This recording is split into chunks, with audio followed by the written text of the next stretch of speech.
자, 여러분 경제 수업 시작하도록 하겠습니다. 오늘 수업할 내용은 교과서가 아니라 그동안 교과서에서 배웠던 내용들을 토대로 선생님이 간단하고 재밌게 이야기식으로 수업할 테니까 여러분들 오늘도 잘 따라와 주시길 바랍니다. 자, 그럼 수업 시작하도록 하겠습니다. 먼저 경제와 이제 근현대사, 세계의 근현대사가 어떻게 연관성을 가지는지 한번 알아보도록 하겠습니다. 먼저 경제학의 아버지라고 불리는 애덤 스미스가 있습니다. 애덤 스미스.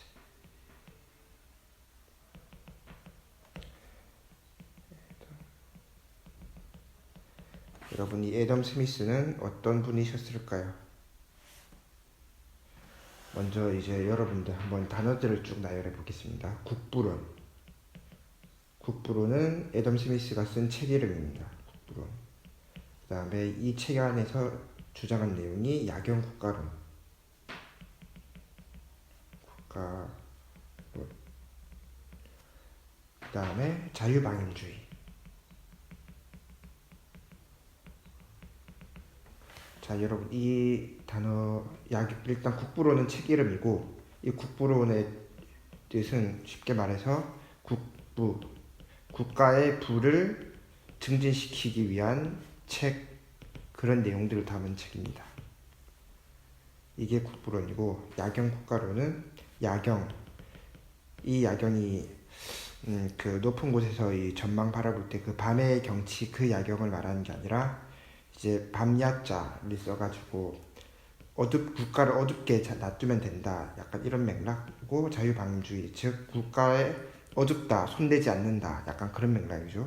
그리고 자유방임주의 역시 시장을 자유롭게 방임한다, 혹은 방치한다란 말과도 유사하지만 일단 시장이 알아서 하게 놔두면 된다. 예를 들면 엄마가 아들 둘을 키울 때 아들 둘이 막 심하게 형 동생이서 싸우는데 엄마가 맨날 그 간섭할 뭐 왜 싸웠니, 화해해라, 이런 거 할 필요 없이 싸울 때마다 알아서 놔두면 형제들끼리 알아서 화해하고 알아서 자기들끼리 규칙을 정하고 할 거기 때문에 엄마가 정부입니다.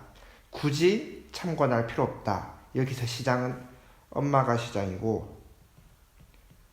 정부고 두 형과 아들이 맨날 치고받고 툭탁툭 뭐 장난감 가지고 싸우고 컴퓨터 서로 할 거라고 싸우고 하는 이게 시장입니다.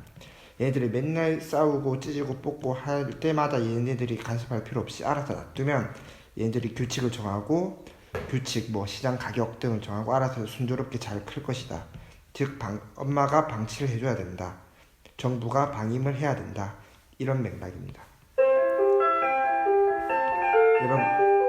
여러분들 이제 이 종소리가 정겨울 거예요. 현장감 있고 되게 좋죠, 이 종소리가. 아무튼 이런데 그 다음에 이제 국부를 증진하기 위해서는 국부를 증진하기 위한,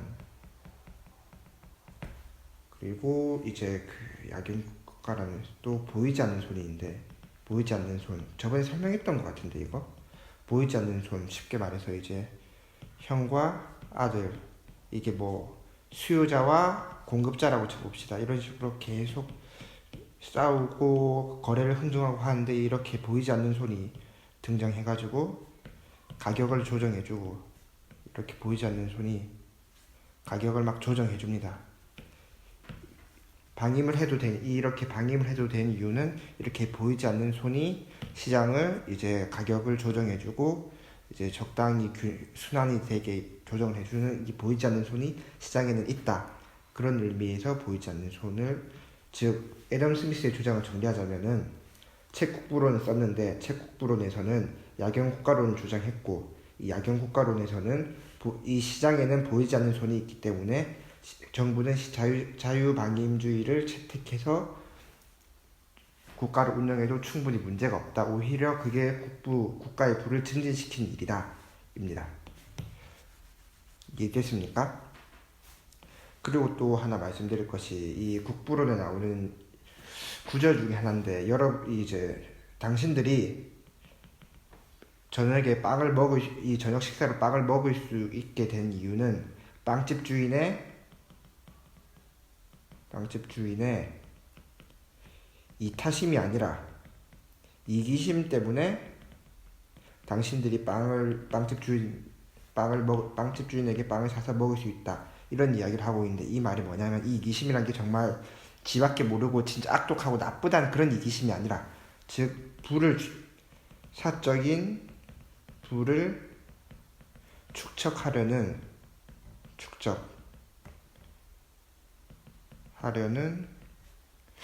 마음, 욕심, 사적인 부를 축적하려는 욕심이 여기서 이기심을 말합니다. 즉 빵집 주인들이 여러분들에게 빵을 제공하는 것은 여러분들이 밥에 굶을까봐, 성장기에 이제 밥 못 먹어서 키 안 클까봐 그런 걱정스러운 이타심이 아니라 자신의 부를 축적하려는 욕심, 이기심 때문에 빵을 만들었고, 그 빵으로 인해서 여러분들이 배부르게 밥을 먹을 수 있다, 이야기입니다. 즉 이타심이 아니라 이기심이 시장을 굴리고 시장을 성장시킨다, 이렇게 볼 수 있는 거죠. 이 보이지 않는 손이 뭘 한다고 했죠? 시장 가격을 결정한다. 시장 가격 결정. 그리고 이 경제학에는 이제 크게 고전 학파와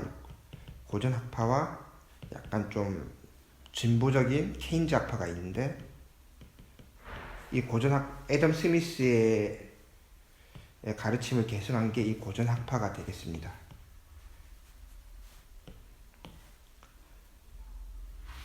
아무튼 이렇게 애덤 스미스가 있었고, 그 다음으로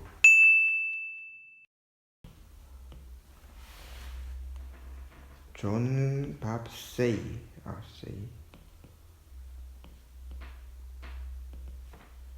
줄여서 존 세이라고 합니다.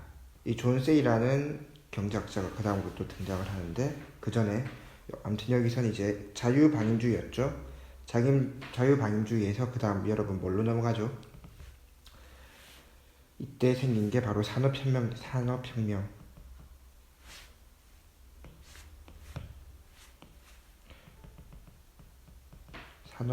등장하는데, 여기서 일단 존 세이는 유명한 존 세이의 법칙이 있는데, 세이의 법칙이라고 부릅니다. 세이의 법칙은 뭐냐면, 공급은 수요를 창출한다. 즉 공급은 스스로 수요를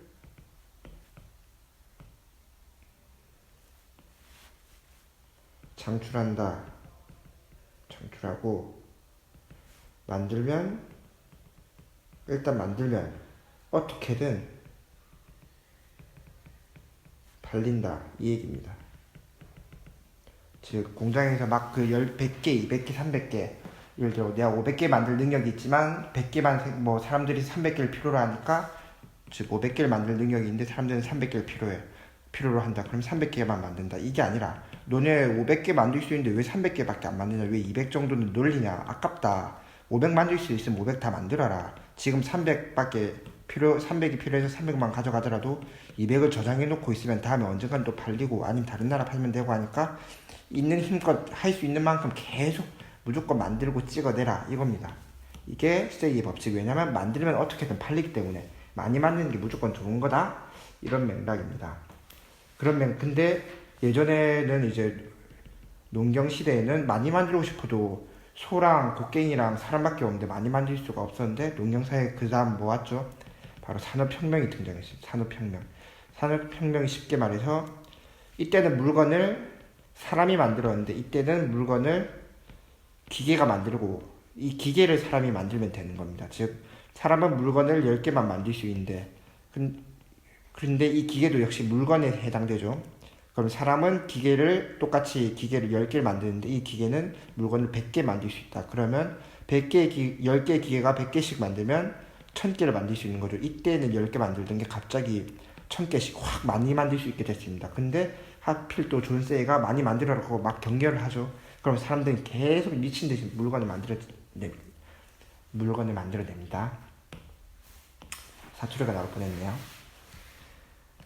아무튼 이 산업혁명이 등장했고, 그러고 자유방임주의도 이때까지 계속 지속이 됩니다. 즉 자유방임주의.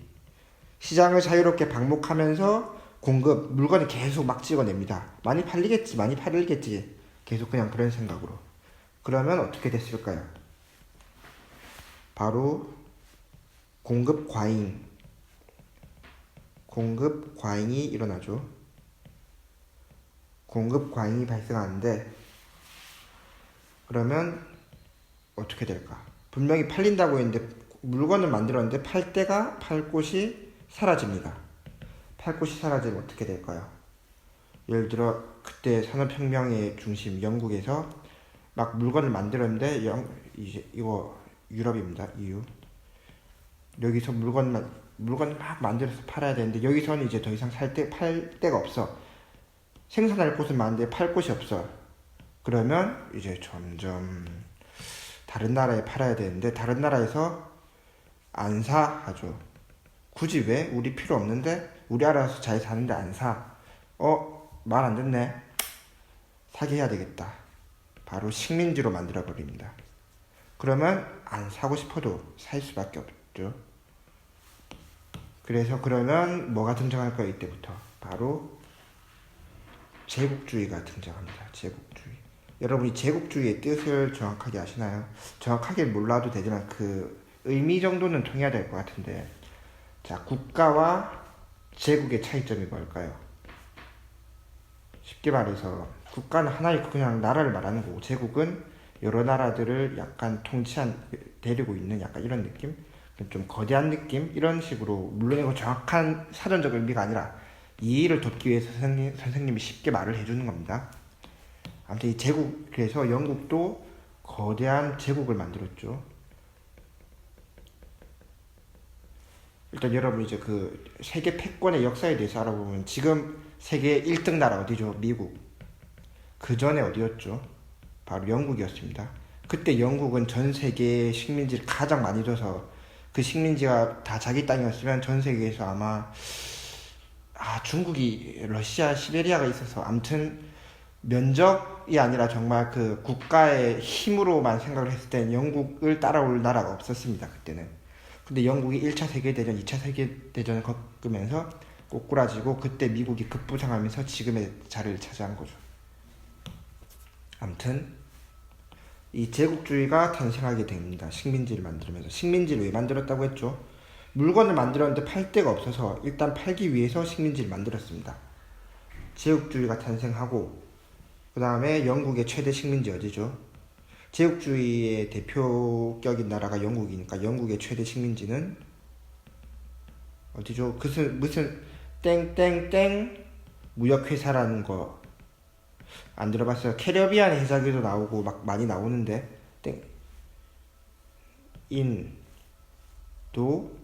동인도 무역회사를 만듭니다.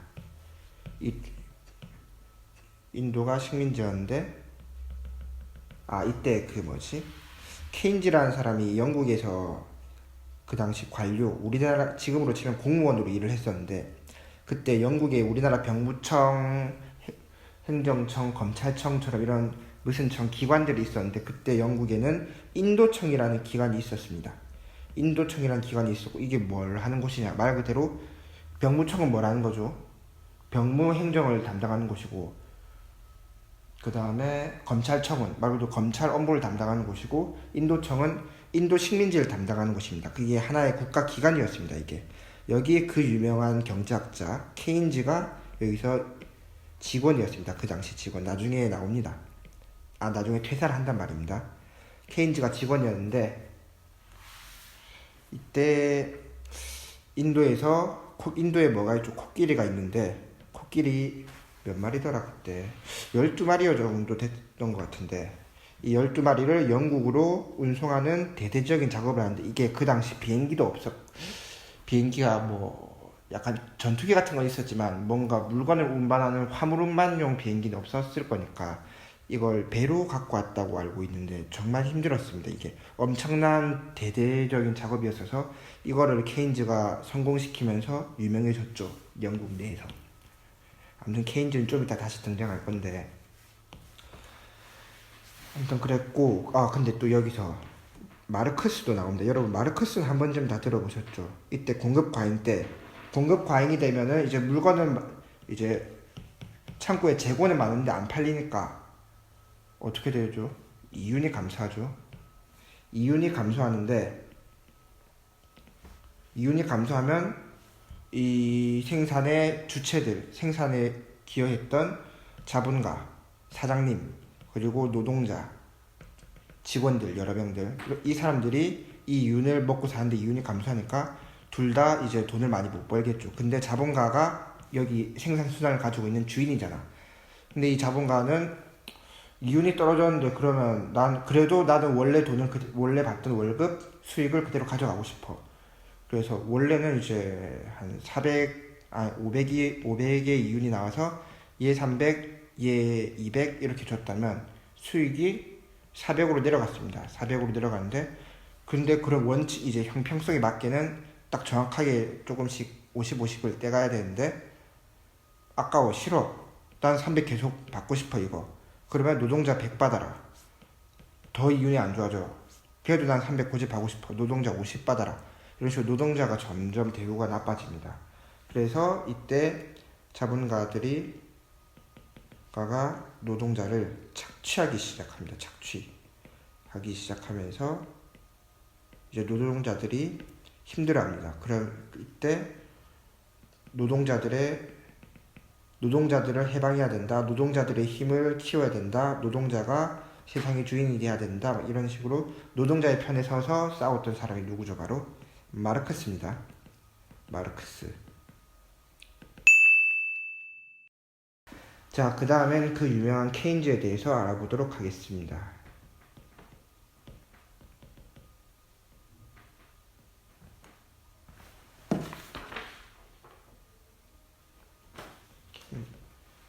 케인즈라고도 하고 케인스라고도 합니다. 근데 저는 케인즈가 편합니다. 케인즈. 자, 케인즈를 하기 앞서 이때 자유방임주의가 있었고, 이때 산업혁명 자유방임이 있었는데, 이제 독점 자본주의가 등장합니다. 독점 자본주의.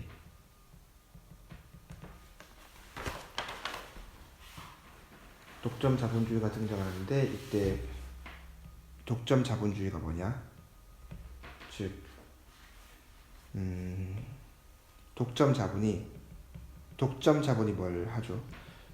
물론 LG폰을 쓰는 친구들도 있겠지만, 지금 우리나라 스마트폰 시장에, 우리나라 외국 거 말고 우리나라에서 스마트폰 시장을 독점하고 있는 자본은 뭐죠? 그 삼성전자라는 기업이죠. 기업이고, 거기 플러스 국가 권력이 힘을 합칩니다. 이분들이 결탁을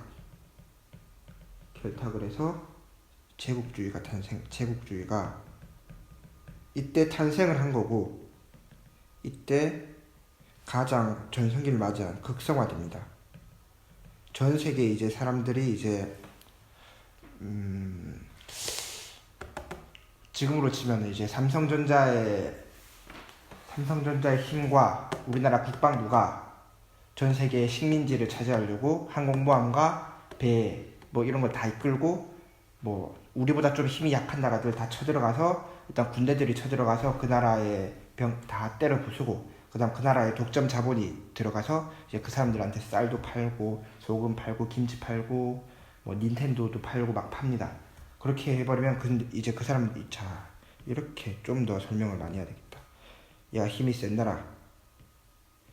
나라고, 여기 힘이 약한 나라. 자, 그래도 힘이 약하더라도 어느 정도 군대도 좀 있고 기업들도 있습니다. 여기도 막강한 군대가 있고 막강한 기업이 있어요. 식민지로 만들고 싶어. 일단 군대가 쳐들어가. 얘 부숴 다 부숴. 아무것도 없게 만들어. 근데 사람은 있으니까 뭘 먹고 살아야 되잖아. 그럼 군대가 일단 우리가 지켜줄게 해서 지켜주고, 먹고 살아야 되니까 이때 기업이 들어가서 이 기업의 물건들을 막 팝니다. 왜냐면 이때 공급 과잉으로 물건 남아도니까 막 팔고.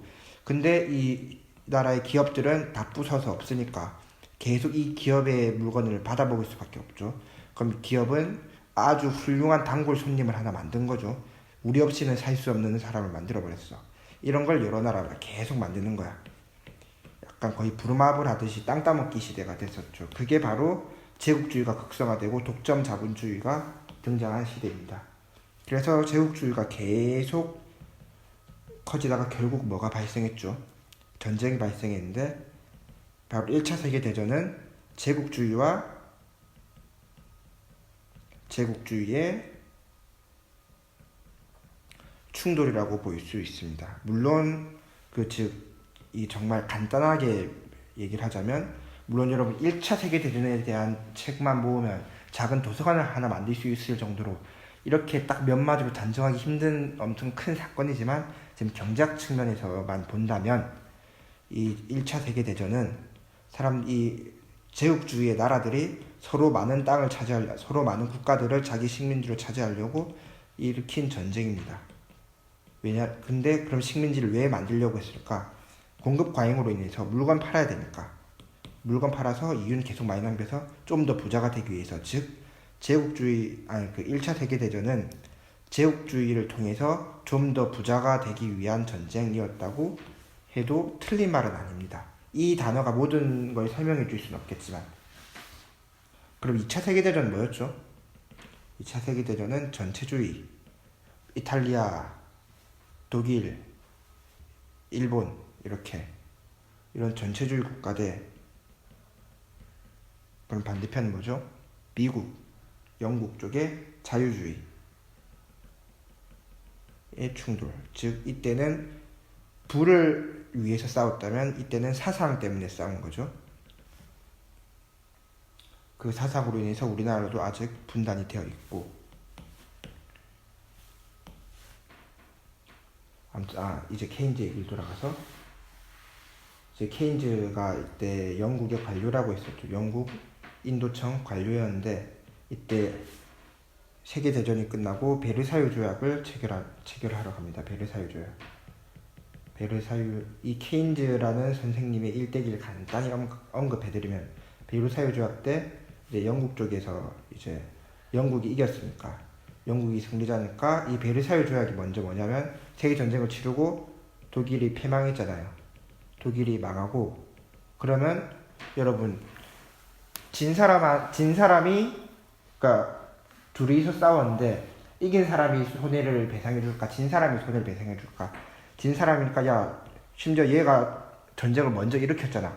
선빵도 먼저 때렸고 심지어 지기도 얘가 졌어. 그랬으니까 야 영국 입장 야 독일 우리 세계대전 치른다고 전쟁으로 전 세계에 엄청나게 많은 사람들이 피해를 입었다. 이 피해를 보상해야 된다. 보상을 해야 되는데 한 번에 보상해라. 한 번에 많이 막 보상해라고 막 괴롭혔습니다.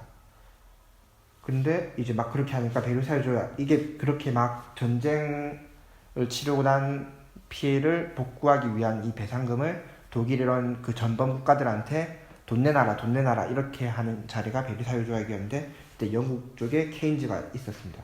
근데 이걸 가만히 보던 케인즈가 이렇게 얘기를 합니다. 야 근데 이 독일이 이 돈을 갚아야 되는 건 맞는데 이 얘를 너무 과도하게 이렇게 돈 내놔라고 착취하다 보면 이 나라가 망해버린다. 엄청난 하이퍼 인플레이션이 와가지고 이 나라가 돈을 갚지도 못하고 망해버릴 수가 있다. 일단 나라가 살아야 돈을 갚을 수 있지 않겠니? 너무 이렇게 과도하게 하지 마라. 이거는 더 나쁜 결과를 초래할 수 있다. 이렇게 케인즈가 얘기를 합니다. 그때 영국 입장에서는 야, 네 일이나 똑바로 해라. 어디 그냥 일반 관료 주제에 네가 뭐 경제 좀 알아? 하고 대들었다는 게 아니라 무시했습니다. 그리고 케인즈는 이제 열이 받았죠. 아니 그래도 내가 경제를 좀 해본 놈인데 이렇게 무시받아서 살 수 있겠나 싶어서 영국 관료를 나와서 뭘 하느냐? 주식을 합니다. 근데 주식이 여러분 뭐든지 그렇듯이 비트코인도 처음 나올 때 샀으면 다 대박인데 나중에 지금은 주식이 만들어진 지 수백 년이 지났죠. 수백 년? 백몇 년이 지났죠. 그렇게 지났는데 이제 지금은 주식 해봤자 대박을 내기 힘들지만 이 주식의 초기였으니까 뭘 해도 대박이 되었습니다. 그래서 이 케인즈가 주식을 해서 초대박이 납니다. 완전 부자가 되죠. 그래서 이걸로 잘 먹고 잘 사는데 또 이분이 또 양성애자셨어. 양성애자로 이제 성적 갈등, 성 정체성에 아무래도 이때는 지금은 이제 동성애자, 양성애자라고 해도 많이 우리가 관용적이고 포용감 있게 그걸 유연한 사고로 받아들일 수 있지만, 이때는 이게 이성애자가 아니라 동성애자, 양성애자라면 너는 정신이 아픈 거다, 문제가 있다, 넌 상담을 통해서 이게 해결될 수 있는, 너는 병을 앓고 있는 거다, 이렇게 이거 잘못된 생각입니다, 여러분. 이렇게 하면 이런 핍박을 받으면서 좀 힘들어했어요.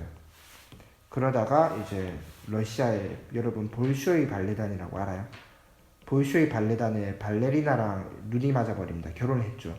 그 부인과 이제 양성애자였지만 볼쇼이 발레단의 발레리노는 남자고 발레리나가 여자입니다.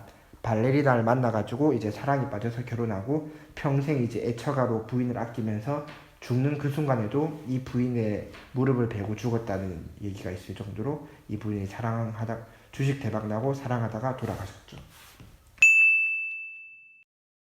자, 그럼 여기서 언제나 이제 소설이나 만화를 봐도 그렇듯이 라이벌이 있습니다. 케인즈는 이 사람을 라이벌이라고 생각했을지 모르겠지만 적어도 이 사람은 나의 라이벌은 케인즈다 라고 생각을 한 어빙 피셔라는 분이 계십니다. 어빙 피셔. 이때 케인즈는 영국 사람이었고 영국의 최고의 경제학자, 어빙 피셔는 미국의 최고의 경제학자였는데, 어빙 피셔. 근데 이분이 케인즈가 주식으로 초대박을 하니까 나도 할 수 있겠다 해서 이분도 같이 주식을 했습니다. 케인즈가 대박난 걸 보고 이 어빙 피셔도 주식을 했는데, 이때 미국에 뭐가 터졌을까요, 여러분? 그 유명한 대공황이 터졌습니다.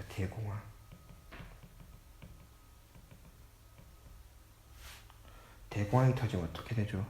주식이 반토막 나면 정말 하늘이 도운 거고 그냥 휴지 조각이 됩니다. 그냥 없어져요, 이게. 그러니까 삼성전자 주식을 샀는데 삼성전자가 망해버리는 거지. 이런 기업들이 엄청 많아진 거지.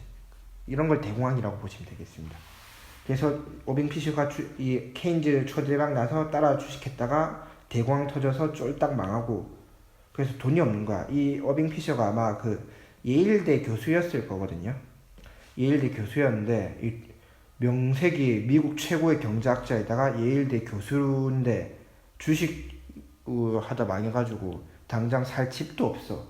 얼마나 보기 그래요. 그래도 미국이 나름 이제 그 당시에는 이제 영국과 세력 갈등을 하는 전 세계 1, 2등을 다투는 국가의 최고의 경제학자이자 엄청난 대학의 교수라는 사람이 집도 없이 사니까 이 예일대에서 어빙 피셔에게 집을 하나 구해줍니다. 집을 하나 주는데 이 집의 소유는 예일대 소유인 집으로 해서 어빙 피셔를 살게 해줘서 그 체면을 살렸다는 이야기가 있고, 이때 집은 절대 어빙 피셔의 명의로 하지 않았습니다. 왜냐면 괜히 이 집을 또 어빙 피셔 명의로 했다가 그 돈으로 또 주식할까봐 예일대에서는 절대 어빙 피셔에게 돈은 주지 않고 집에 살게만 해줬다는 이야기가 있습니다. 자, 돌아와서 이제 대공황이 터졌는데,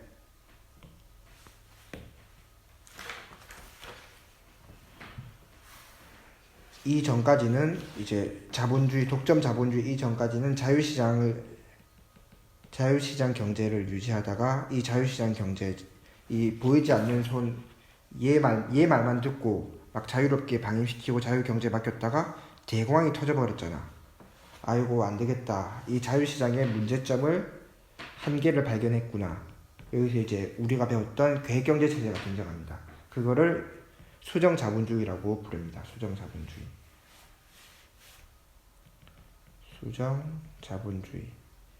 기존에 있던 자본주의를 수정했다는 뜻이죠. 그 다음에 이제 일단 대공황이 터졌으니까, 대공황이 터졌을 때 이거를 해결해야 될 거 아니야. 누가 해결해? 미국 대통령이 해결하죠. 그때 있었던 사람이 바로 루즈벨트 대통령. 루즈한 벨트, 이제 헐거운 벨트를 메고 있는 대통령입니다. 자, 이분이 뭘 했냐? 바로 뉴딜 정책을 했는데,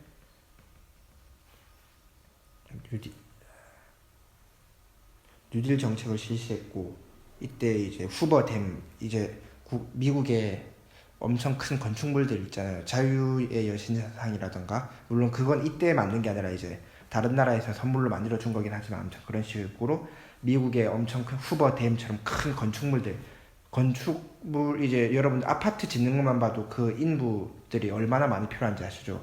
근데 미국의 거대한 건축물이라고 하면 사람들 이제 일단 이 대공황 때 취업난이었습니다. 다 잘렸어. 왜냐면 회사가 망하니까 사람들이 일할 때 일자리가 없어진 거지. 일단 일자리를 만들어줘야 사람들이 돈을 벌고 그 돈으로 또 맛있는 거 사 먹고 이제 그 지불한 금액으로 또 이제 사람들이 뭐 만들고 팔고 이렇게 경제가 순환이 되는데 일을 못하니까 돈을 안 버니까 국가가 꽁꽁 얼어버린 거지 경제가. 그래서 일단 사람들한테 돈을 줘서 쓰게 해야 되겠는데 그렇다고 공짜로 줄 수도 없고 그렇게 해서 뉴딜 정책 일단 뭐라도 짓자 해서 댐 이런 거 막 지어서 일자리를 창출시켰습니다. 그래서 어느 정도 이제 즉 일자리 창출이 목표였습니다. 그렇게 하자 어느 정도 대공황의 여파를 좀 진정시켰고 그래서 루즈벨트의 약간 공이라고 할 수 있죠. 그리고 이때 이제 그 전까지는 작은 정부였고 이제부터 큰 정부가 들어섭니다. 큰 정부.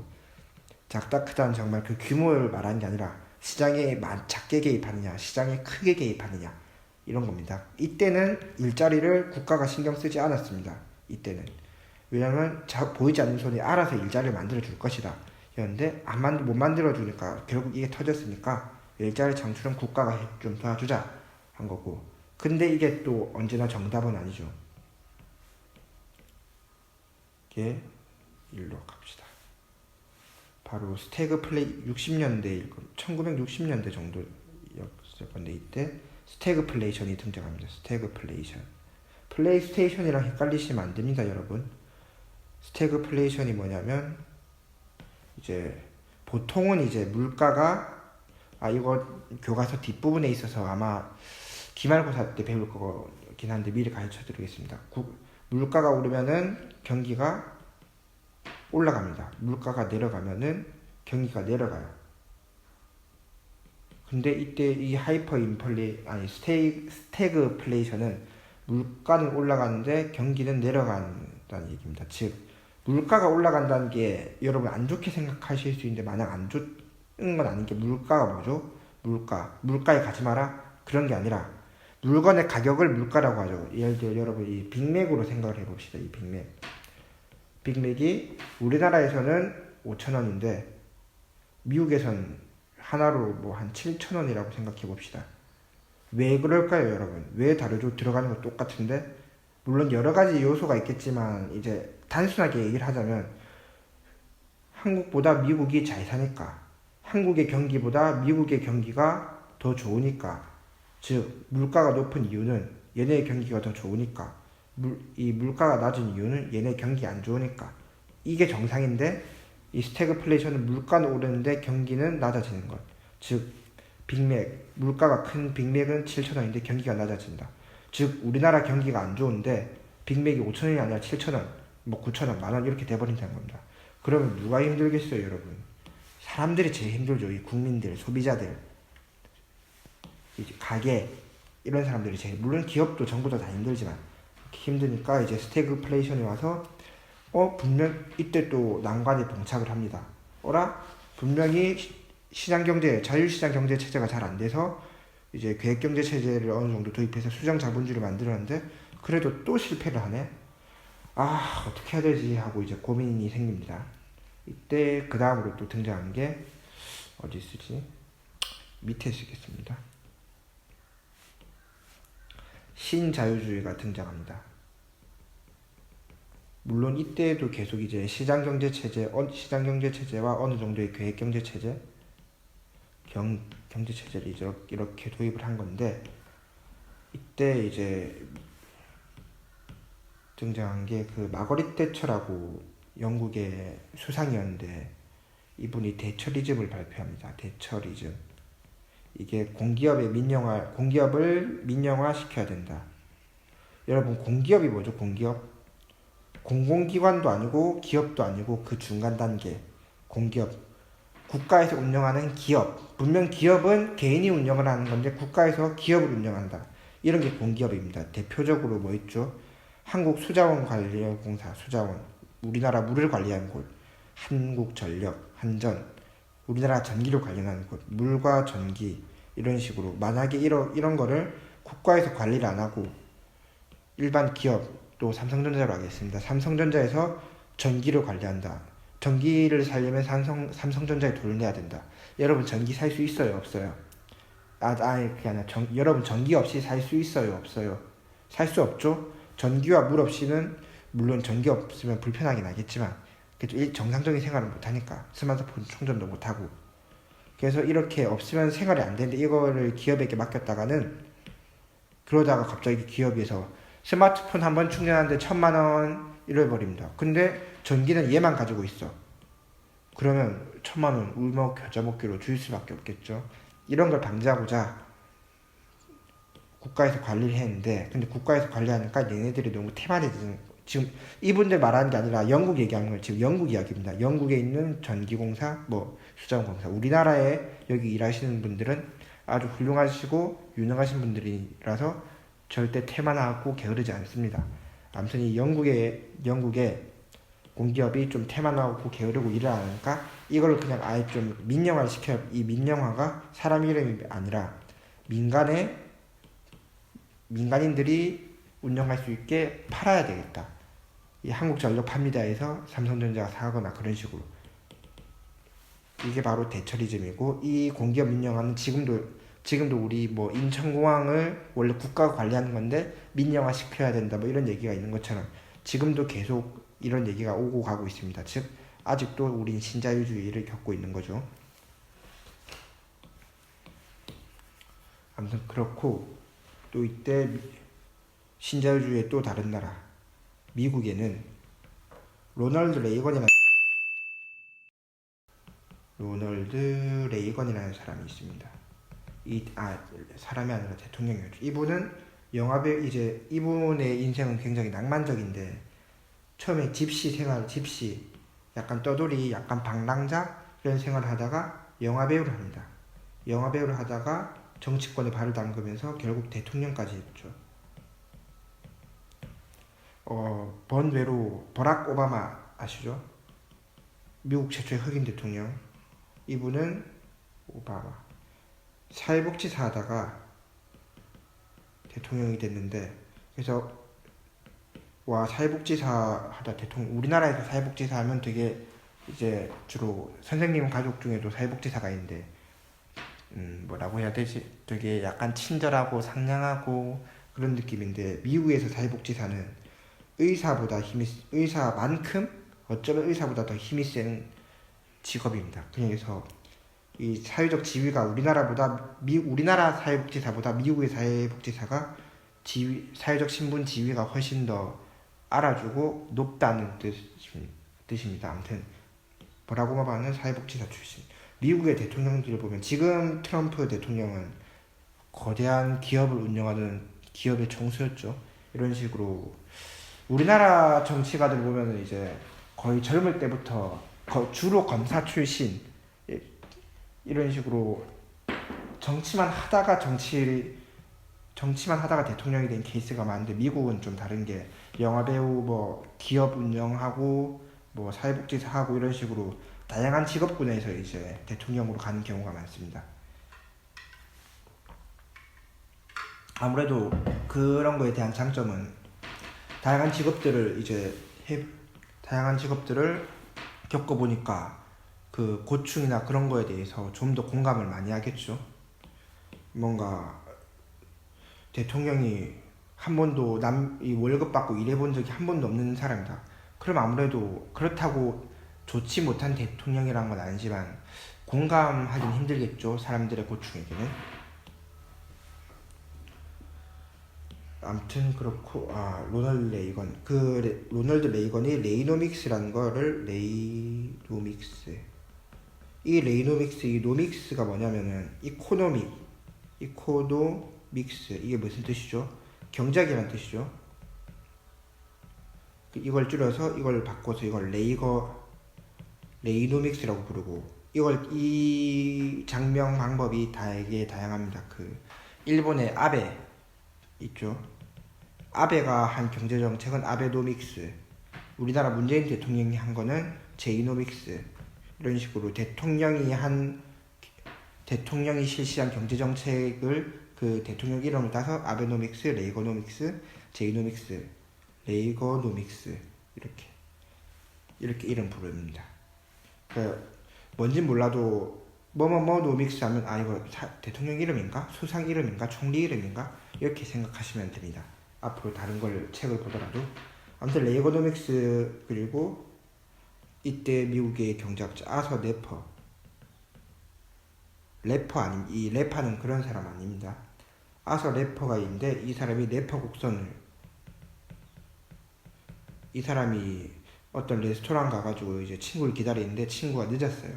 이때 심심하니까 이 유명한 경제학자였는데 웨이터한테 펜이랑 노트 좀 주세요. 메모지 좀 주세요. 해서 이 사람이 알고 있는 이제 경제학적 지식을 총망라해서 그때 만들어진 게 네퍼 곡선이고 이 네퍼 곡선이 뭐냐면 이제 연방정부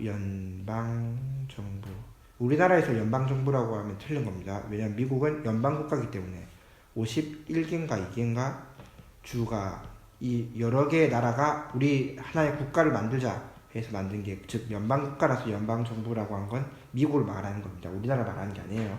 아무튼 일단 이 연방은 중요한 게 아니라 이 정부의 정부의 이익이라고 합시다. 이익을 높이려면은 즉 국부를 증진시키려면 이제 정부의 주 수입 수단이 뭐죠? 세금으로 사니까 정부는 세금 먹고 사는데 그럼 정부가 이익을 얻으려면 세금을 많이 걷으면 이익이 많아지는 거죠. 그럼 국민들한테 세금 많이 내라고 하면 되잖아요. 그럼 국민이 힘들어지니까. 그래서 일정 비율대로 탁탁탁 걷고 있는데 근데 정부는 일정 부분에서는 오히려 세율을 인하해줘야 된다. 예를 들면 이런 거죠. 이제 자동차 회사로 생각해 보겠습니다. 자, 이 나라가 있고 이 나라가 있는데 자동차 회사는 이 나라에 있어. 근데 이 나라에서 이제 자동차 10대를 만들 때마다 한 대를 만들 때마다 100만 원의 세금을 내야 돼. 세금을 내야 되는데 그래서 100대를 만들면은 100만 원 내야 되니까 얼마죠? 1, 10, 100, 1000 1억 원의 세금을 내야 됩니다. 근데 이런 식으로 근데 작게 만들 땐 괜찮은데 자동차 나중에 뭐 1000대 만든다, 10,000대 만든다 그러면 막 10억, 100억씩 세금을 내야 되니까 부담스럽죠. 그럼 이 회사는 어떻게 선택할까요? 세금 나중에 되면은 이제 팔아서 돈 벌면 그거 다 세금으로 나가는데 자동차 많이 만들 수 있어도 굳이 많이 만들지 말자 해가지고 능력보다 작게 일을 하게 되겠죠. 혹은 이 능력을 더 키우고 싶으면 그냥 다른 나라 가서 이걸 기업 운영을 해버리겠죠. 그러면 국가 입장에서는 둘 다 손해잖아. 다른 나라 가버리면 엄청 큰 손해고 이 기업이 더 클 수 있는데 그냥 세금 때문에 더 안 크고 작은 회사로 계속 남아있으면 발전이 없으니까 그것도 그거대로 손해고 그래서 일정 부분에서는 세율을 인하해줘야 된다라는 게 아서 네퍼의 주장입니다.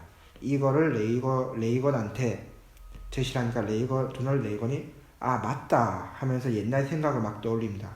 나 영화 찍을 시절에 10개 찍으면 이제 세금이 작아서 막 찍었는데 나중에 100개 막 찍으니까 그 세금이 너무 비싸서 못 찍고 그랬었지. 맞아, 그 힘든 시절 얘기를 들으면서 이거를 도입해서 레이거노믹스를 실시합니다. 결과는 어땠을까요? 일단 이 네퍼 곡선의 정의를 한 번 더 다른 정의를 말해드리겠습니다. 지나친 조세 징수는 기업의 생산 의욕을 어떻게 하나요? 저하시킨다. 그래서 역효과가 발생한다. 즉 이게 세금을 이제 한 개 만들 때 이만큼, 뭐 2개 만들 때 이만큼 이런 식으로 일정하게 가다가 원래 이렇게 가야 되는데 근데 일정 부분에서는 세금이 너무 많아지니까 부담스러워서 안 만들게 된다. 그래서 이 부분을 어느 정도 이렇게 가되 약간 꺾어줄 필요가 있다.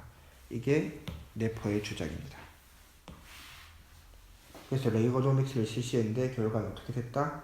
세율 이단했고 세율 이단하니까 근데 항상 이 가설이죠. 이 사람 일종의 가설인데 가설대로 이루어지지 않죠. 오히려 이제 적자가 더 심해졌습니다. 심각해지고 그래서 이 도널드 레이건이 미국 경제를 이제 속된 말로 말아먹는다. 경제 실패, 경제 정책 실패를 해서 미국이 좀 경제적으로 힘들어집니다. 이거 다음에 나왔던 대통령이 바로 조지 부시, 아빠 부시. 왜냐면 이 아빠 부시가 대통령하고 나중에 아빠와 아들이 대통령을 하는 경우가 미국에서 생겼습니다. 아빠도 대통령이었고 그 다음 얼마 뒤에 아들 부시도 대통령을 하는데 미국은 대통령을 총 2번 할 수 있어요. 한 번 하고 다시 투표해서 한 번 더 하는 거 총 2번까지 가능한데 이 아들 부시는 2번까지 했는데 아빠 부시는 한 번만 하고 그 다음 투표에서는 떨어져서 재선을 실패했죠. 왜 실패했냐면 이 도널드 레이건이 경제정책을 실패해서 경제가 곤두박질 쳤는데 이거를 경제 회복을 실패한 거야. 경제 회복을 못 시켜서 계속 경제가 나빠진 상태로 끙끙 앓다가 결국 끝나서 아빠 부시는 재선을 못했고 그 다음에 이제 클린턴 대통령이 등장했는데 클린턴 대통령은 어느 정도 경제에 살렸습니다. 그러면서 클린턴이 아빠 부시한테 그 유명한 말을 하죠.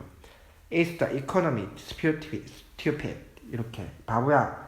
문제는 경제였어. 이렇게 말하는 게 아빠 부시는 경제를 신경 쓰기는 썼지만 주로 이제 크림 전쟁 일으켜가지고 이제 세계에서 미국의 위상은 굳건히 했지만 아무튼 그것 때문에 경제를 못 살려서 재선 못했고 그래서 클린턴이 이제 레이건이 실패한 경제 정책을 아빠 부시가 어떻게든 살려보려고 했지만 결국 못 살렸고 이 클린턴이 어느 정도 살렸죠.